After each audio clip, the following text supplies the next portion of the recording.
पेड़ की जड़ें इतनी मजबूत थीं कि वह बाढ़ में भी अडिग खड़ा रहा। गांव वालों ने उसके नीचे शरण ली।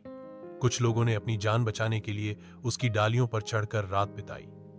पेड़ ने महसूस किया कि वह अब सिर्फ छाया देने वाला नहीं, बल्कि लोगों का रक्षक भी बन चुका था। बाढ़ के बाद गांव वालों ने उस पेड़ के पास एक छोटा सा मंदिर बनाया और उसे गांव का रक्षक कहने लगे। बुढ़ापा, प्रकृति का दर्पण। 100 साल पूरे होने को आए। बरगद का पेड़ अब विशाल था। उसकी शाखाएं इतनी फैली थीं कि दूर से देखने पर वह एक छोटे जंगल जैसा लगता था। उसकी छाया में अब गांव की कई पीढ़ियां खेल चुकी थीं। पेड़ ने देखा कि समय के साथ गांव और बदल गया था। अब वहां पक्की सड़कें थीं, लोग मोबाइल फोन इस्तेमाल करते थे और कुछ लोग शहरों में नौकरी करने चले गए थे। लेकिन गांव का दिल वही था, सादगी और प्रकृति से प्यार। पेड़ ने अपने जीवन में कई बदलाव देखे। उसने देखा कि कैसे मौसम बदलते हैं, गर्मी की तपन, बारिश की ठंडक और सर्दी की सुस्ती। उसने पक्षियों के घोंसले अपनी डालियों पर बनते देखे, चींटियों की कतारें अपनी जड़ों पर चलते देखी और तितलियों को अपनी पत्तियों पर नाचते देखा। उसने गांव वालों की खुशियां देखीं जब शादियां होती थीं, बच्चे जन्म लेते थे और त्योहारों में लोग नाचते गाते थे।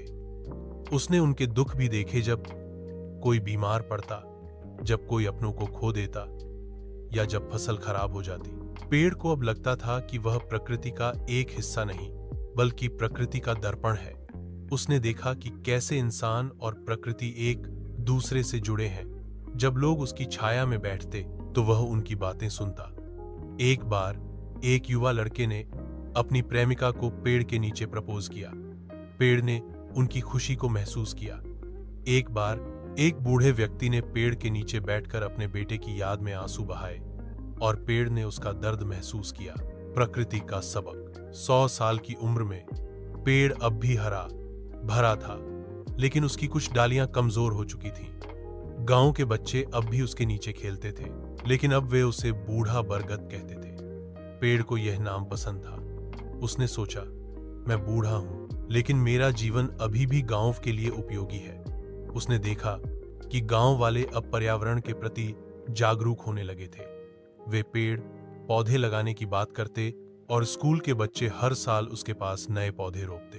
पेड़ ने अपने जीवन से बहुत कुछ सीखा था। उसने सीखा कि प्रकृति और इंसान एक दूसरे के बिना अधूरे हैं।